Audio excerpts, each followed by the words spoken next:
Hello बच्चों, let's read the question. Question कह रहा है इनमें से कौन सा statement do not form a part of Bohr's model of hydrogen atom. मतलब Bohr's model of hydrogen atom का कौन सा ये पार्ट नहीं है। पहला बोला कि इलेक्ट्रॉन्स की energy energy of the electrons in the orbits are quantized.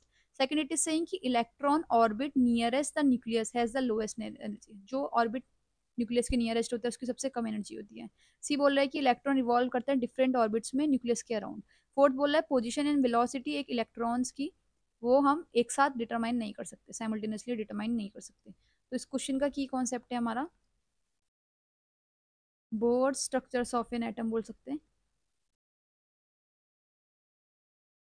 Model of hydrogen atom. अब हम क्या करते हैं, जो स्टेटमेंट दिया है इनको एक एक करके पढ़ लेते हैं और बताते हैं ये बोर्ड ने बोला है या नहीं बोला है। सबसे पहला ये बोल रहा है कि जो हमारे इलेक्ट्रॉन्स हैं ऑर्बिट में उनकी एनर्जी क्या रहती है, क्वांटाइज रहती है।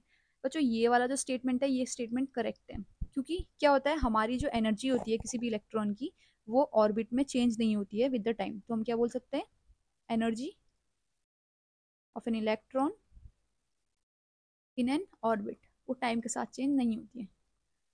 Orbit does not change with time, ये बोर्ड ने बोला था। ठीक है। बाकी क्या हो सकता है कि जब इलेक्ट्रॉन लोअर से हायर स्टेशनरी स्टेट में जाएगा तो उस टाइम क्या होगा, एब्सॉर्प्शन होगी एनर्जी की। और जब हायर से लोअर में आएगा उस टाइम क्या होगा, एमिशन होगा। एनर्जी जो चेंज होता है वो हमारा कंटिन्यूअस मैनर में नहीं होता है। तो हम यहाँ से बोल सकते हैं क्या, कि yes, energy of electrons is quantized.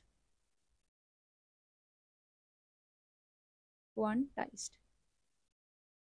Second ये बोल रहा है कि जो ऑर्बिट जो इलेक्ट्रॉन ऑर्बिट में सबसे न्यूक्लियस के पास होता है उसकी एनर्जी क्या होती है, सबसे कम होती है। अब देखिए अगर हम चाहे, इसका फॉर्मूला होता है एक, क्या होता है, ई किसी भी nth ऑर्बिट की ये होता है हमारा R H Z square upon N square, जहाँ पर एन क्या हो सकता है हमारी 1 2 3 हो सकती है।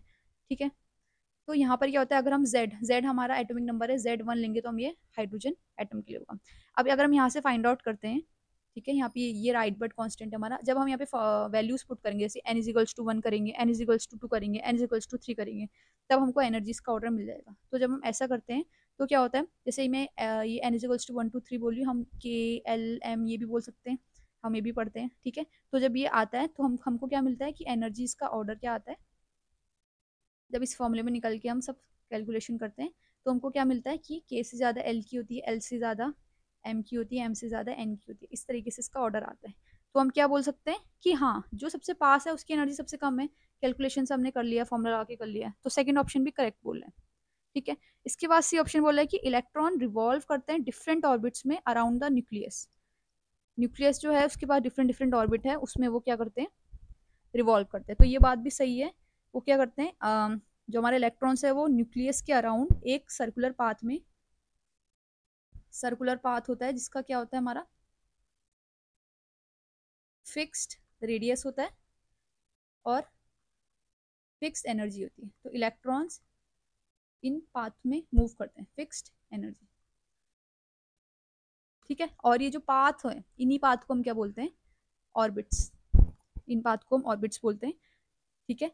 या फिर स्टेशनरी स्टेट्स बोल सकते हैं या अलाउड एनर्जी स्टेट्स बोल सकते हैं। तो ये कैसे अरेंज होते हैं, ये कंसेंट्रिकली अराउंड द न्यूक्लियस, जैसे ये न्यूक्लियस मान रहे हैं हम, तो इस तरीके से ये हमारा अरेंज होता है।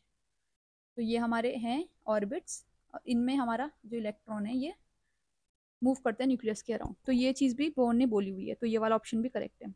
फोर्थ ऑप्शन बोला है कि वेलोसिटी और पोजीशन किसी भी इलेक्ट्रॉन की एकदम से हम एक साथ हम नहीं कर सकते डिटरमाइन। तो बच्चों जो ये स्टेटमेंट है, ये स्टेटमेंट हाइजेनबर्ग के प्रिंसिपल का नहीं है। ये स्टेटमेंट है बोहर्स के प्रिंसिपल का नहीं है, हाइजेनबर्ग ने बोला था। जबकि इसको हम हाइजेनबर्ग अनसर्टेनिटी प्रिंसिपल के नाम से जानते हैं, कि एक ही टाइम पे अगर हम किसी एटम का या तो वेलोसिटी देखना चाहें या तो पोजीशन देखना चाहें तो हम दोनों को साथ में नहीं दे सकते। या तो पोजीशन ही देख सकते हैं या तो फिर हम क्या देख सकते हैं, ओनली उसकी वेलोसिटी देख सकते हैं। वो इम्पॉसिबल होगा डिटरमाइन करने का अगर हम दोनों पोजीशन और मोमेंटम इसका किसी भी इलेक्ट्रॉन का हम करना चाहें। और ये किसका कॉन्सिक्वेंस था जो इसने निकाला, ये डुअल नेचर,